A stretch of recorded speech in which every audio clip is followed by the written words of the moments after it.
Hi friends, welcome back to Pravi natural YouTube channel. இன்றைக்கி நம்ம என்ன பார்க்க போகிறோன்னா காலிஃப்ளவர் கிரேவி தாங்க பார்க்க போகிறோம். ஆல்ரெடி நான் ப்ராசஸ் ஸ்டார்ட் பண்ணிவிட்டேன். ஸோ இருந்தாலும் நான் உங்களுக்கு முதல்லேருந்து நான் சொல்கிறேன். ஒரு பாத்திரத்தில் ஆயில் விட்டுக்காங்க. அதில் பட்டை, கிராம்பு, பெரிய வெங்காயம், தக்காளி எல்லாம் போட்டு நல்லா வதக்கி விட்ருங்க. அதுக்கப்புறம் கொஞ்சம் நான் ஆல்ரெடி சின்ன வெங்காயம், ஒரு தக்காளி, பட்டை, கிராம்பு, சோம்பு இதெல்லாம் போட்டு நான் வதக்கி அரைச்சி வச்சுருக்கிறேன். அந்த பேஸ்ட்டு தாங்க போட்டிருக்கிறேன். அதில் நல்லா கொஞ்சம் லைட்டாக உப்பு சேர்த்து நல்லா கிளறி விடுங்க. நல்லா அந்த ஆயில் பிரிஞ்சு மேலே வரட்டும், அது வரையும் நல்லா கிளறி விடுங்க. அதுக்கப்புறம் ஒரு ஸ்பூன் வரமிளகாத்தூள், உங்களுக்கு எவ்வளோ காரம் வேணுமோ அந்த அளவுக்கு வரமிளகாத்தூள் போட்டுக்காங்க. நாங்கள் கொஞ்சம் காரம் அதிகமாக சாப்பிட்றதுனால நான் 1.5 ஸ்பூன் போட்டிருக்கேன். கொஞ்சம் தேவையான அளவு சிக்கன் மசாலா போட்டுக்காங்க. போட்டுட்டு நல்லா கிளறி விடுங்க. நல்லா இது மாதிரி கிண்டி விடுங்க. அந்த ஆயில் பிரிஞ்சு மேலே வரணும், அந்த அளவுக்கு கிண்டி விடுங்க. ஏன்னா நம்ம ஆல்ரெடி ஆயிலில் தான் எல்லாமே வதக்கியிருக்கிறோம். ஸோ அதில் பச்சை வாசனை வராது.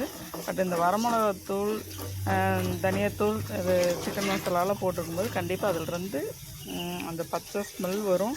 ஸோ அதனால் நல்லா கிளறி விட்டிங்கன்னா அந்த எண்ணெயிலே அந்த குக் ஆகும்போது சூப்பராக இருக்கும். அடுத்து கொஞ்சம் அரை ஸ்பூன் அரை டீஸ்பூன் மஞ்சள்தூள் போட்டுருவாங்க. போட்டுட்டு நல்லா கிளறி விடுங்க.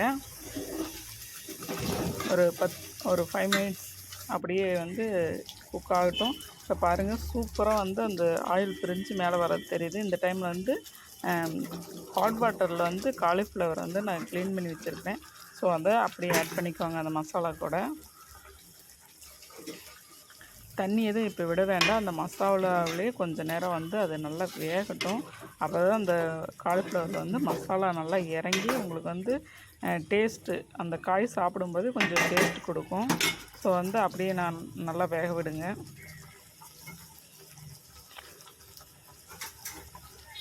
இதில் முக்கியமான ஒரு பொருள் சேர்த்திங்கன்னா காலிஃப்ளவர் குழம்பு அவ்வளோ ஒரு டேஸ்ட்டாக இருக்கும்.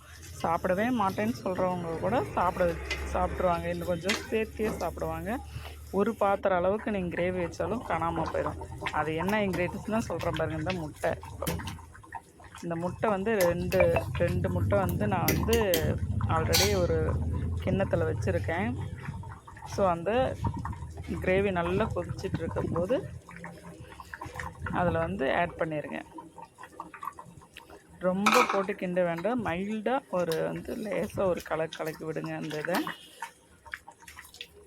முட்டை போட்டதுக்கப்புறம் ஒரு 5 மினிட்ஸ் அதுக்குள்ளே நீங்கள் இறக்கிடலாம். கொத்தமல்லி தலையெல்லாம் போட்டு இறக்கி சர்வ் பண்ணி பாருங்கள். அவ்வளோ ஒரு டேஸ்ட்டாக இருக்கும். முக்கியமான இன்க்ரீடியன்ட்ஸ் இது முட்டை தாங்க. இந்த காலிஃப்ளவர்லேயே அவ்வளோ ஒரு டேஸ்ட்டாக இருக்கும்.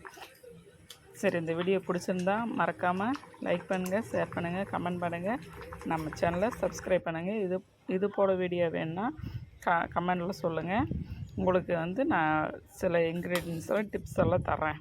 பாருங்கள் ஃப்ரெண்ட்ஸ், எவ்வளோ அழகாக கிரேவி அவ்வளோ சூப்பராக இருக்குது. பார்க்கும்போதே சாப்பிட்லாங்கிற அளவுக்கு டேஸ்டியாக இருக்குது.